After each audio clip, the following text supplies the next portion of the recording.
Alors ceci va être donc ma deuxième vidéo suite à la première que j'ai effectuée à Ho Chi Minh City, donc au Vietnam, sur le trafic qui est très particulier donc à cette ville et même qui est particulier, je dirais, en général au Vietnam. Mais à Ho Chi Minh Ville, c'est vraiment du condensé de circulation.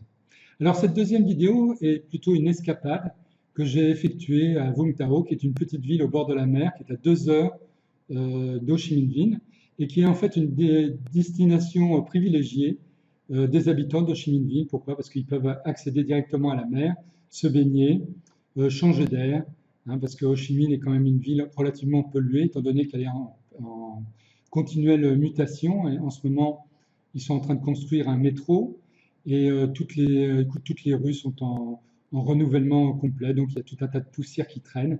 Et les habitants de Ho Chi Minh, quand ils peuvent, vont partir donc au bord de la mer, respirer un peu d'air frais. Donc c'est cette escapade que je vais vous montrer maintenant. Alors juste une petite chose au niveau technique, hein. Je ne suis pas un professionnel de la caméra, je suis plutôt un professionnel de la photo, mais pas de la caméra.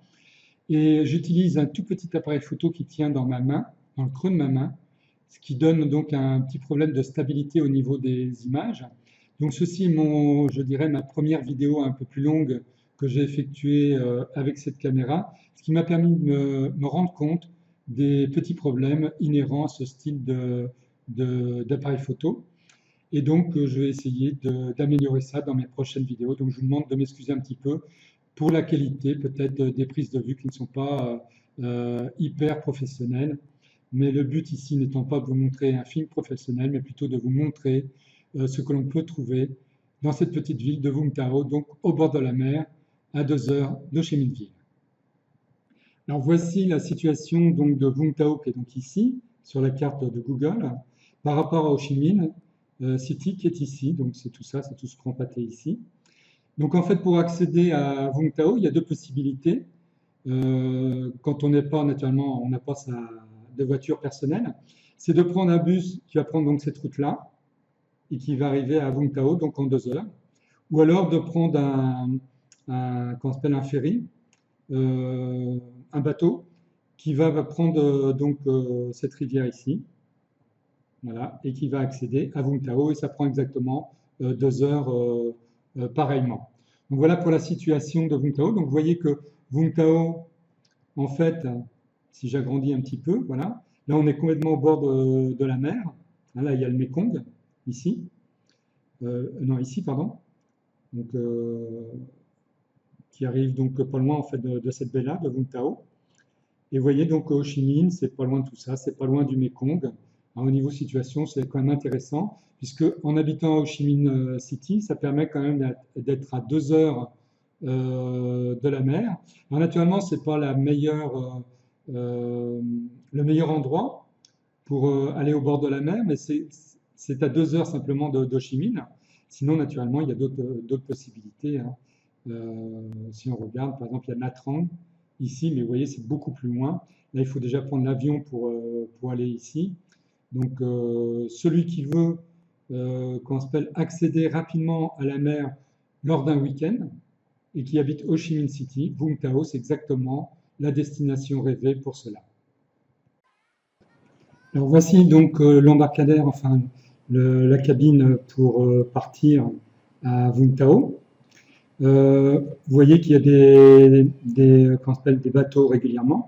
Ici, c'est une petite embarcation en fait qui alimente les restaurants qui se trouvent au bord du fleuve.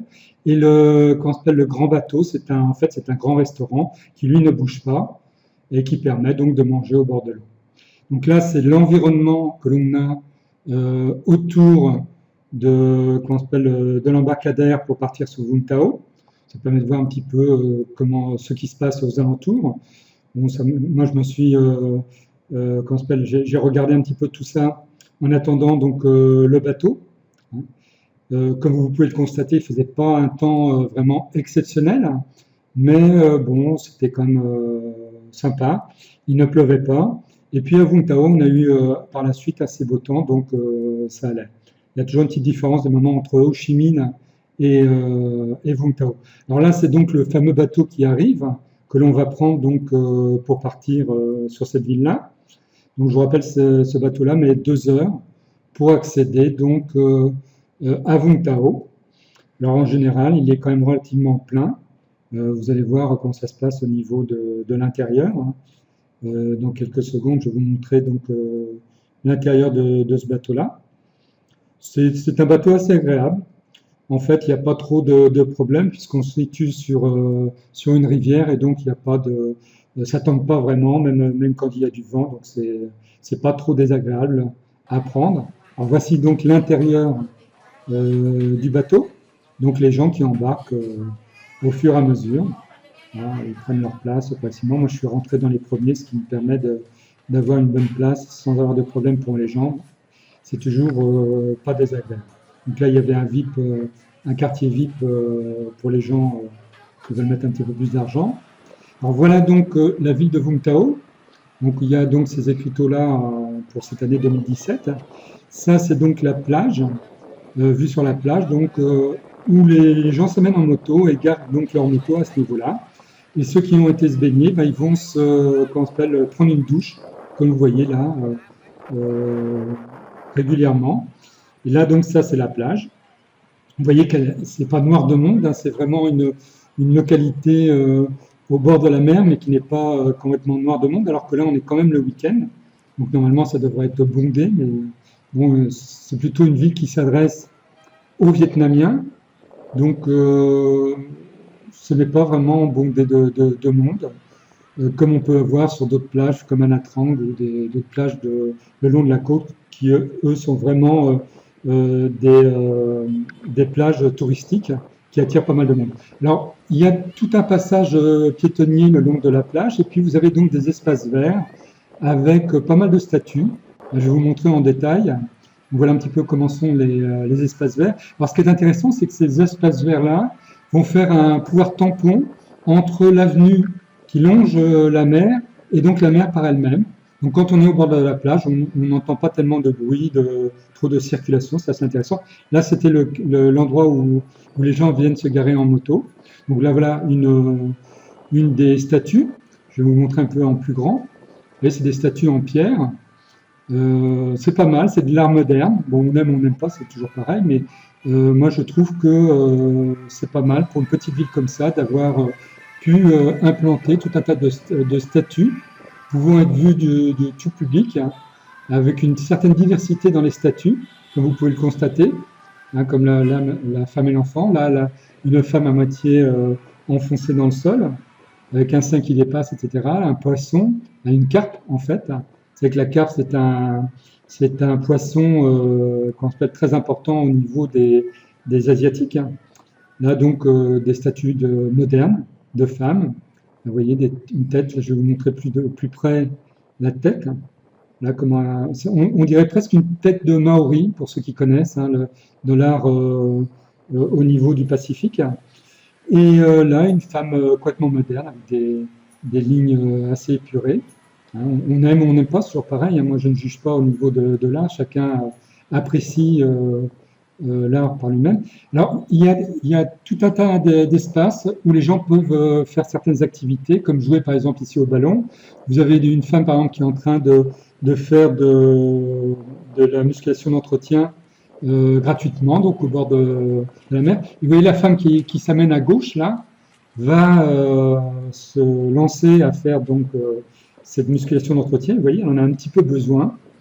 Et je ne sais pas si elle fait ça tous les jours, mais si elle fait ça tous les jours, c'est pas tellement efficace. Donc j'espère qu'elle fait ça tous les jours pour encourager. Alors voilà le style d'architecture que l'on peut trouver à Vung Tau. Donc ça, c'est un office public. Je ne sais pas exactement ce que c'est. Je n'avais pas la traduction. Là, c'est une maison complètement moderne qui domine la mer. C'est pas mal, c'est assez sympa. J'aimerais bien avoir une maison comme ça.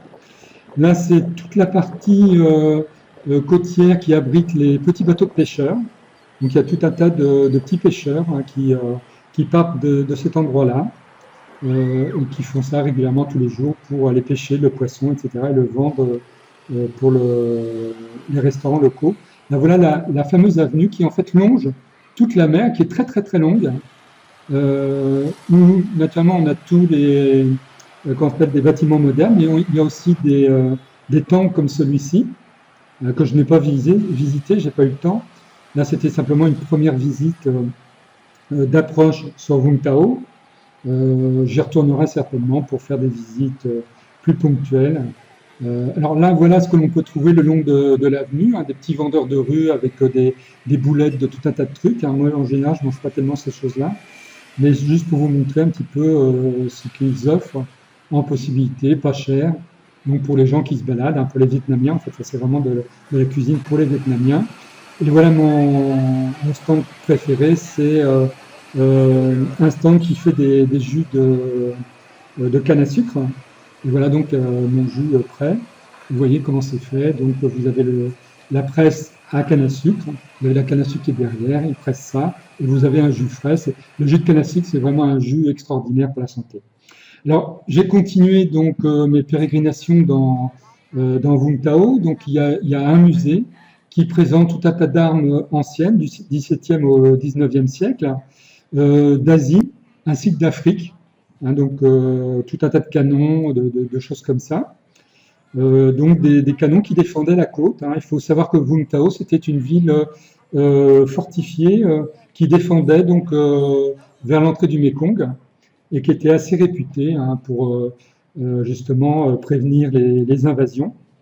C'est important. Donc bon, moi je suis pas tellement pour les musées de guerre, mais comme j'ai voulu faire un petit peu cette vidéo pour vous montrer un petit peu tout ce qu'il y avait à faire. Donc ça c'est comment s'appelle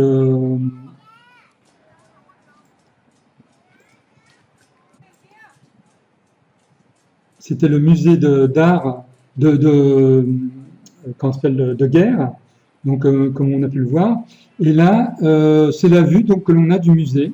Alors, tout au cours de cette vidéo-là, je vais vous montrer les différentes vues que l'on a suivant les niveaux où on se situe. Donc ça, c'est le musée où nous avons, donc ça, c'est ma guide qui m'a accompagné.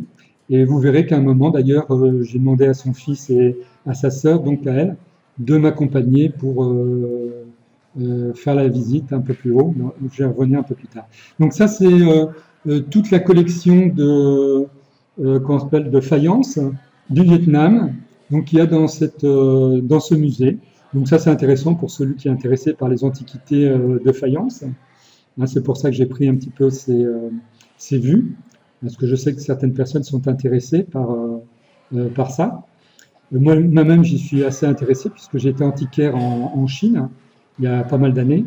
Et donc, on retrouve des similitudes avec les faïences chinoises qui ne sont pas inintéressantes. Donc là, voilà un petit peu. Alors vous me voyez en train de prendre naturellement ces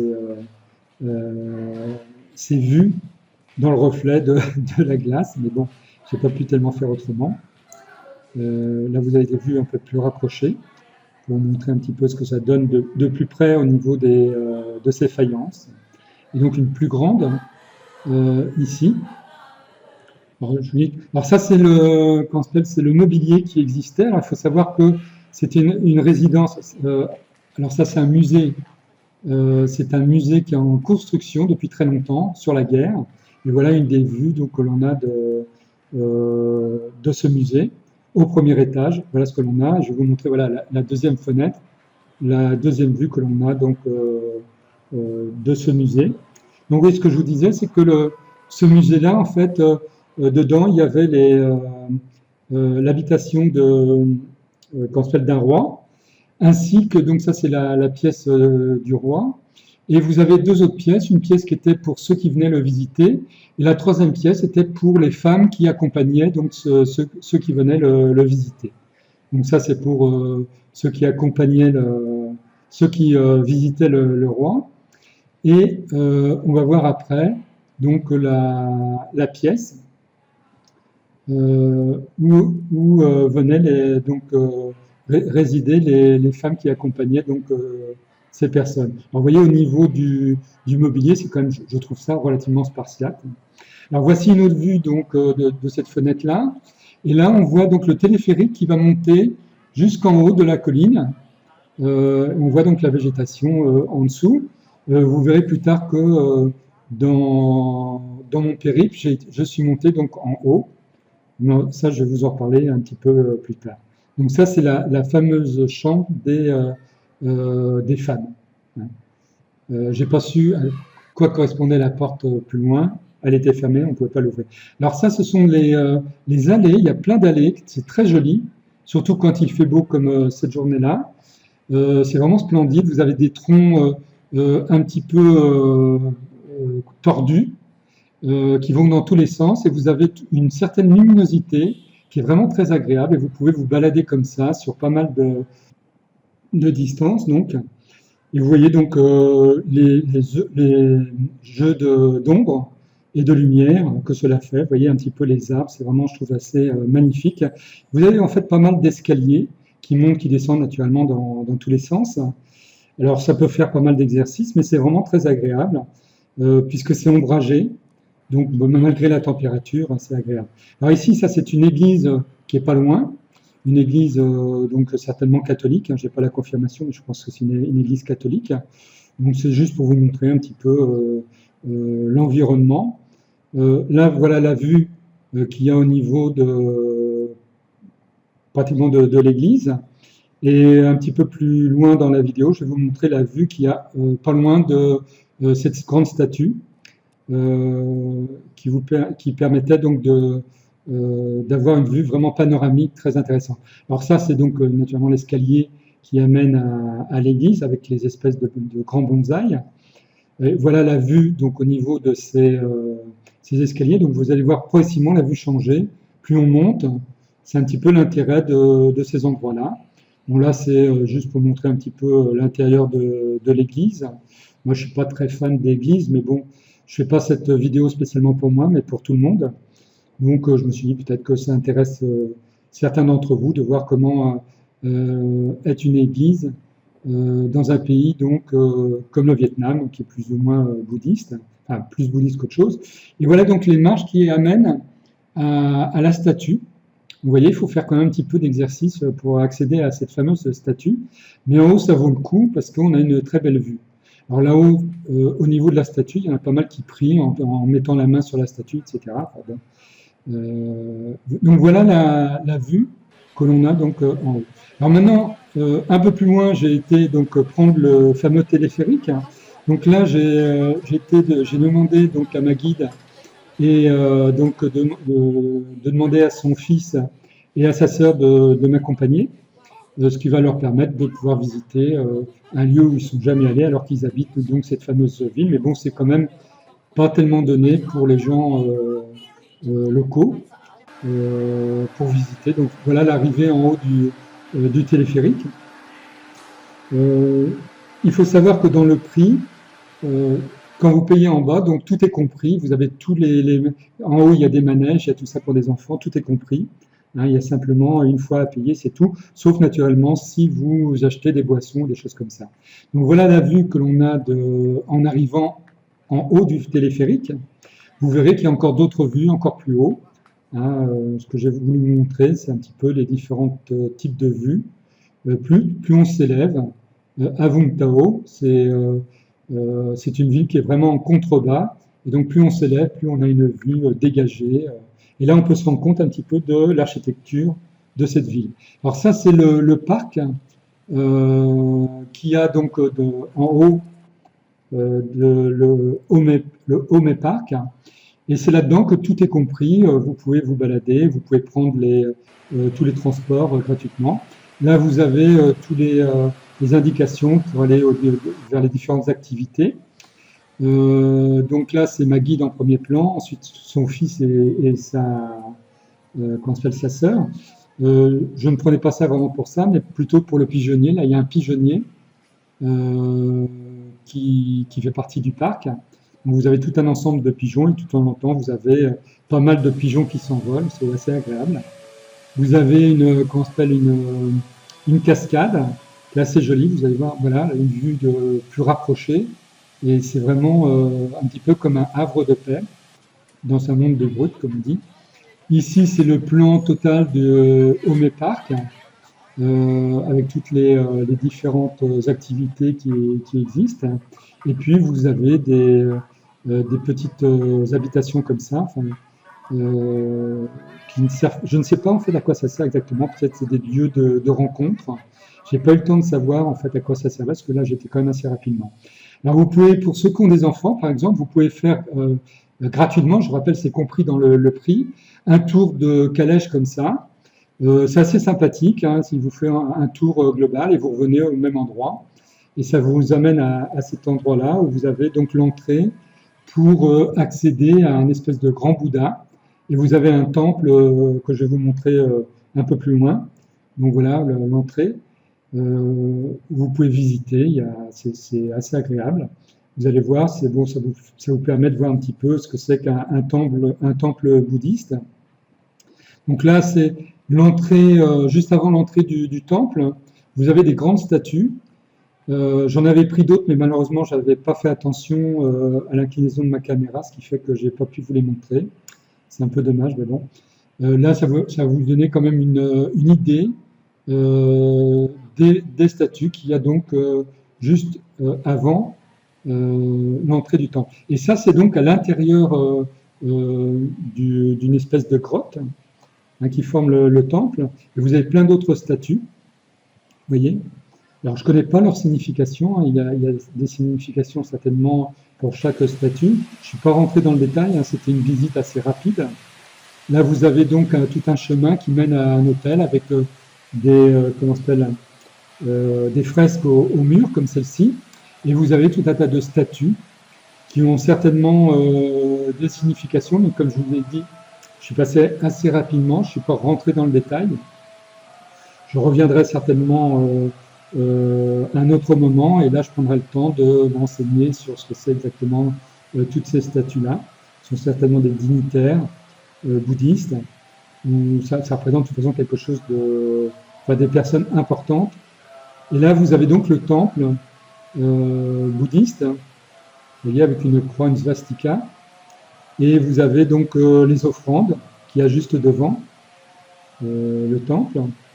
Et puis vous avez donc tout un tas de dignitaires, de part et d'autre, hein, à gauche comme à droite, hein, vous avez tout un tas de dignitaires avec leurs noms, etc. Donc ça correspond certainement à des personnalités importantes pour ceux qui suivent cette philosophie. Je vous rappelle que le bouddhisme, théoriquement, c'est pas une religion, mais plutôt une philosophie. Hein, bon, je ne vais pas trop rentrer dans le détail parce que c'est controversé et il y en a qui ne sont pas du tout d'accord avec cette définition, mais bon. Ce n'est pas grave. Je rappelle que Bouddha, c'était un être humain, ce n'était pas un dieu. Et là, vous avez donc à l'extérieur, vous avez donc d'autres temples qui existent, alors qui ont certainement aussi des significations très particulières, puisqu'il y en a trois différents. Donc là, je vous montre les trois au fur et à mesure.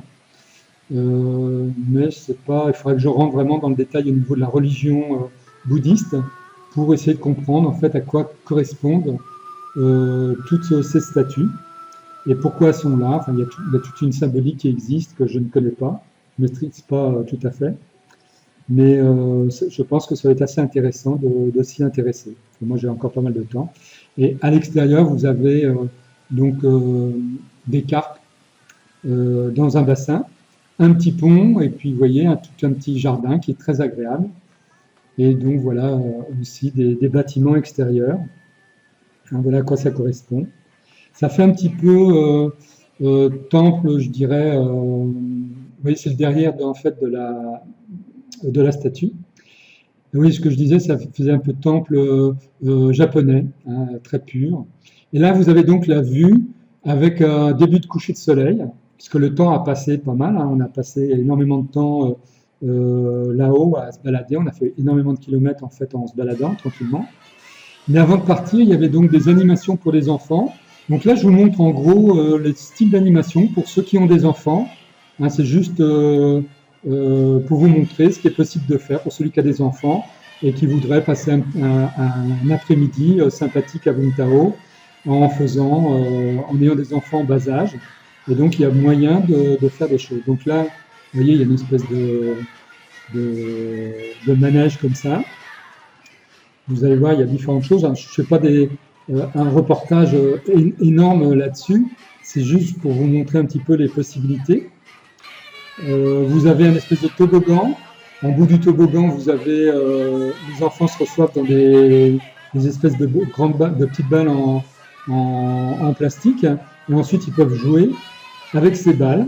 Bon, en général, les enfants de cet âge-là, celui-là, il a 3 ans et demi, ils aiment bien ça, vous voyez les balles, comment elles sont.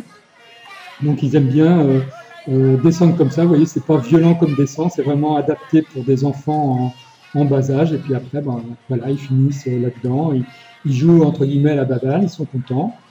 La mère est contente.